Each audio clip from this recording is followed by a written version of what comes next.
Avis vascular centre మన దేశంలోనే the best varicose veins hospitals.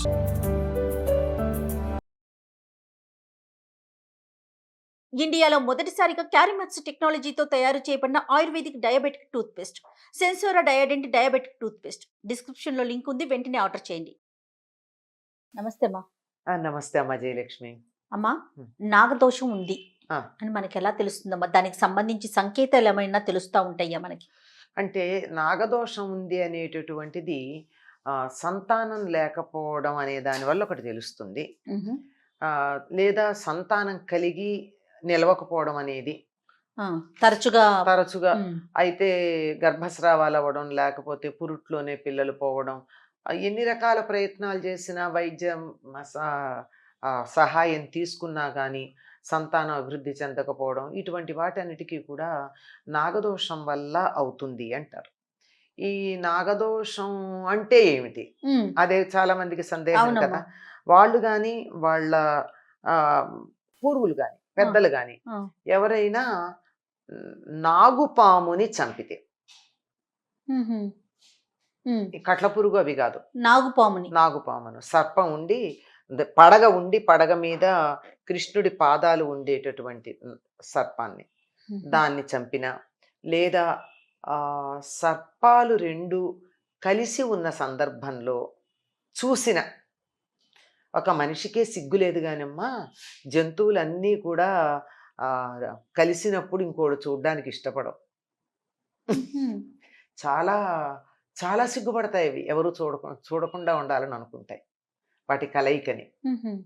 అందువల్ల సర్పాలని ఆ విధంగా మగ సర్పాలు కలిసినటువంటి సందర్భంలో అవి చూసినందుకు అవి చాలా ఇబ్బంది పడతాయిట, సిగ్గుపడతాయి. ఆ సిగ్గు కోపంగా వ్యక్తమవుతుంది, దానివల్ల కూడా నాగదోషం వస్తుంది అంటారు. ఇప్పుడు సాధారణంగా ఈ సర్పాలు, నాగుపాములు పగపట్టటాలు లాంటివి మనకి విశ్వాసం ఉంది. అలాంటిది ఒకవేళ తరచుగా ఒకే పాము వచ్చి ఒక వ్యక్తి దగ్గరే కాటేయడానికి ప్రయత్నాలు చేయడం అవి జరుగుతూ ఉన్నప్పుడు అది తప్పనిసరిగా దాన్ని చంపే ప్రయత్నమే చేస్తారు. అలా చంపితే, తెలిసో తెలియకో అలా పాముని చంపారనుకోండి, చంపితే దాన్ని ఎలా చేస్తారంటే ఒక వటువుగా భావించి, వటువు అంటే ఒడుగైనటువంటి బ్రాహ్మణ కుర్రవాడు, అలా భావించి పూర్తి దహన సంస్కారాలు చేస్తారు. అంతే. పాము చనిపోయింది కదా, దాని కువసం తీయండి, దాన్ని అమ్ముకుందాము, చర్మం వాడుకుందాము, ఇలాంటి దానికి చేయకుండా దానికి పూర్తిగా దాని మీద ఒక రాగి డబ్బు వేయాలి. అంటే దానికి వల్ల వచ్చేటటువంటి మరి పర్యావరణంలో వచ్చే మార్పులో ఏమిటో మనకి తెలియదు కానీ వెండి బంగారం కూడా కాదు, రాగిదే. అంటే పూర్వం రాగి ఓ డబ్బు దొరికేది, ఇప్పుడు ఉండవు, లేవు కానీ ఒక కానో ఏదో వేసి, అది వేసి దానికి శాస్త్రోక్తంగా దహన సంస్కారం చేసేవాళ్ళు. అట్లా చెయ్యకపోతే నాగదోషం ఆ వంశంలో వాళ్ళకు ఉంటుంది అని చెప్పి మనకి తరతరాలుగా వస్తూ ఉంటుంది అని కూడా నేను విన్నాను. అది కూడా ఇప్పుడు ఈ తరం వాళ్ళు చేయలేదనుకో, ఆ పని చేయలేదు, వాళ్ళు నివారణ చేసుకోలేదు అంచేత తర్వాత తరంలో వస్తుంది. అది తీవ్రతని బట్టి కూడా పెరుగుతూ ఉంటుంది, దాన్ని నిర్లక్ష్యం చేయడం. ఇప్పుడు తెలియకపోతే దాని యొక్క ప్రభావం అంత ఉండదు. చెప్పారు ఎవరో, మీ పూర్వులు ఇట్లా చేశారు, నువ్వు దానికి దోషం ఉంది నివారణ చేసుకో అంటే చేసుకోలేదంటే నిర్లక్ష్యమే కదా, అది పెరుగుతుంది. అట్లా ఉంటాయి. అట్లాంటి వాటికి ఏం చేస్తారంటే, ఇప్పుడు ఆంధ్ర ప్రాంతం అంతా మోపిదేవి పెడతారు. అవునమ్మా. ఇలాగ నాగదోషం ఉండి సంతానం కలగలేదు అంటే మాత్రం రామేశ్వరం వెళ్ళి అక్కడ నాగప్రతిష్ఠ చేస్తే మగపిల్లవాడు పుట్టి తీరతాడు అనేటటువంటి విశ్వాసం ఉంది. మేం చేశాము, మాకు జరగలేదు అన్న వాళ్ళు లేరు ఇంతవరకు. రామేశ్వరం వెళ్ళి అక్కడ ప్రతిష్ఠ చేసి రావాలి, అదొకటి ఉంది. లేకపోతే మరికి మోపిదేవి కూడా వెళ్ళే ఇప్పుడప్పుడే వీలు లేకపోవచ్చు, ఎన్నో కారణాలు ఉంటాయి కదమ్మా. అట్లాంటప్పుడు ఈ నాగులని, జంట నాగులు దేవాలయాల్లో కొన్ని చోట్ల రాళ్ల మీద పెట్టి ఉంటాయి, వాటికైనా వెళ్ళి పాలు పోసుకురావడం, లేదా నాగుల చవితికి పుట్టలో పాలు పోయడం, లేదా సుబ్రహ్మణ్య షష్ఠికి పుట్టలో పాలు పోయి, ఈ రెండు పద్ధతులు ఉన్నాయి. నాగుల చవితికి పోస్తారు, సుబ్రహ్మణ్య షష్ఠికి పోస్తారు. ఉత్తర దేశంలో శ్రావణ శుద్ధ పంచమిని నాగపంచమి అని అప్పుడు చేస్తారు. అది గరుడ పంచమి, శ్రావణ నాగపంచమి రెండూ కూడా ఓకే. అక్కడ మంచి సంతానం కావాలంటే అట్లా చేస్తారు.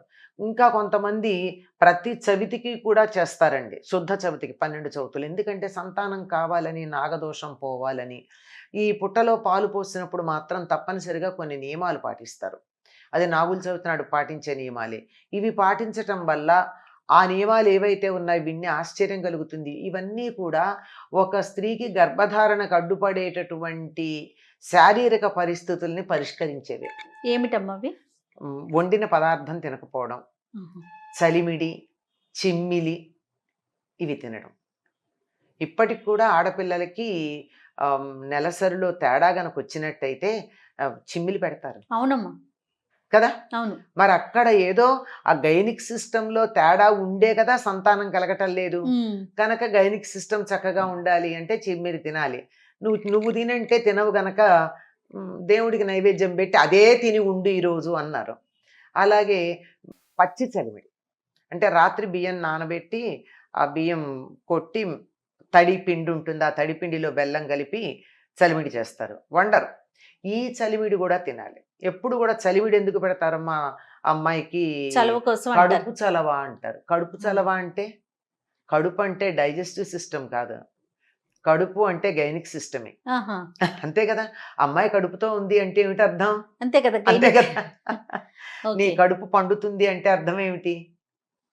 కనుక ప్రెగ్నెన్సీనే కదా. కడుపు అంటే తప్పనిసరిగా సంతానం అని అర్థం. అటువంటి సంతానం చల్లగా ఉంటుంది అని చెప్పి చలిమిడి పెడతారు. చూడండి మరి కడుపు చలవని చలిమిడి, అలాగే చిమ్మిలి, ఇవే కదా మనం సర్పాలకి నాగుల చవితి నాడు పూజ చేసి ప్రసాదంగా నైవేద్యం పెట్టి మనం తినేది.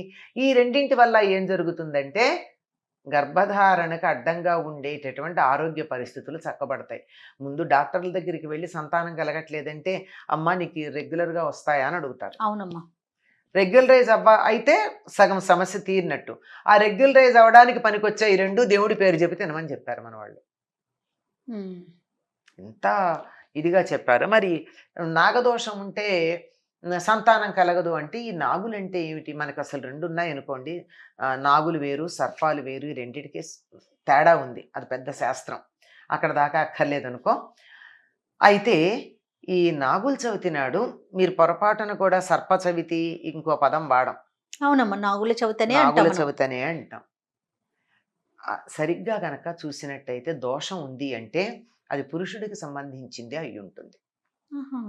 ఎందుకంటే పురుష జీవాణువులు ఏవైతే ఉన్నాయో సంతానోత్పత్తి కలిగించే స్పర్మ్స్ అని చెప్తామే, అవి సరిగ్గా కొన్ని వేలు, దరిదాపులో కొన్ని లక్షలు అనుకుంటాను, అవి అలా నీళ్లల్లో ద్రవ పదార్థంలో తేలుతూ ఉంటాయట సిమెన్లో. ఆ తేలేవి ఎలా ఉంటాయంటే పాము పిల్లల్లాగా ఉంటాయి. చిన్న పడగ ఉన్న, చిన్న తోక ఉన్న చిన్న పాము పిల్లల్లాగా. మరి వాటిని సంస్కరించాలి అంటే ఎట్లా కుదురుతుంది? వాటికి ప్రతీకగా బాహ్య ప్రపంచంలో ఉండేవి సర్పాలు. అందుకని సర్పాలని మనం గౌరవంగా చూసి మర్యాదగా చూస్తే అది అక్కడ సంస్కరించబడుతుంది, అప్పుడు సంతానం కలుగుతుంది.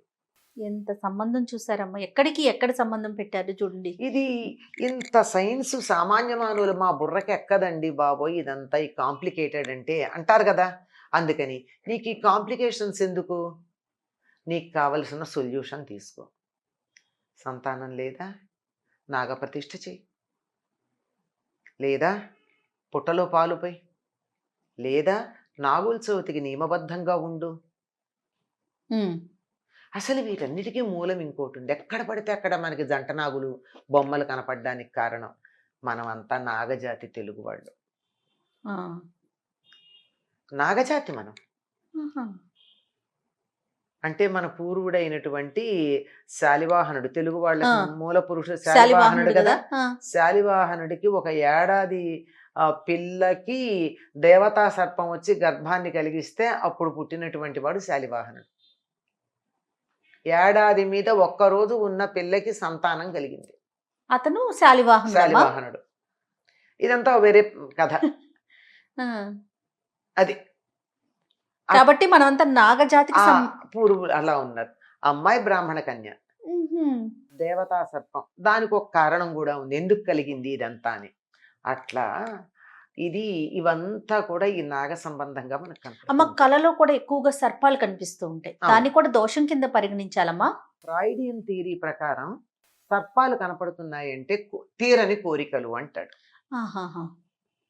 ఆయన చెప్పింది. ఆయన లెక్కది. అదేనమ్మా. తీరని కోరికలు ఆ రూపంలో వస్తాయని, పైగా అందులో పర్టిక్యులర్లీ కామ సంబంధమైన కోరికలు ఉహుహు. అని సిద్ధాంతం. ఓకే. నమస్తే అమ్మా. నమస్తే అమ్మ.